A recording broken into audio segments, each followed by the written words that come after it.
It's not just buying a home that's getting more expensive, oh no. Home ownership costs are rising all across the board. Ashley, how big of an increase are we talking about here?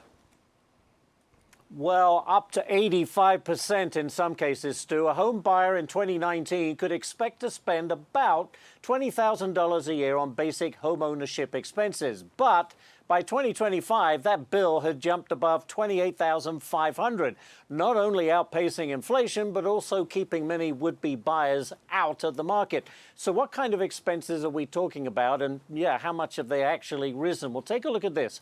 Home ownership costs rising. Take a look at mortgage payments, up 22%. Interest costs are up 35%. Property taxes also higher by 31%. Insurance up 72%. Home maintenance up 85%. The affordability challenges are keeping the housing market in a slump for a fourth straight year, and little change is expected. Listen.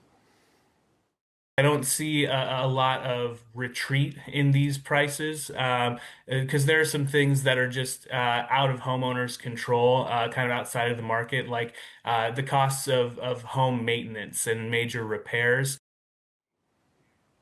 So according to Redfin, with a 3% mortgage rate, a buyer with a $2,500 monthly budget and a 20% down payment can afford to buy a home worth $517,500. But at today's rate of around 6.5%, that same buyer can only afford a home of $384,000. That's a big jump down.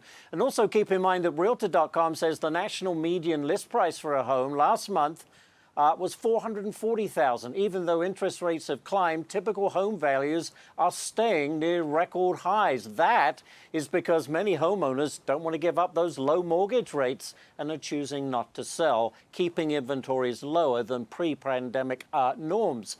So there are other factors at play here as well. According to Angie, households spent an average of almost $12,500 on home improvement, maintenance and emergency repairs last year, up from $9,000 in 2019, all thanks to higher costs of labor and materials. So, Stu, it's not a surprise that the median age now of a first-time buyer in the U.S. has climbed to a record high of 40 years old. How about that? I think I was 34 Yeah. when I bought my first, a long time ago. All right, Ashley, thanks very much indeed.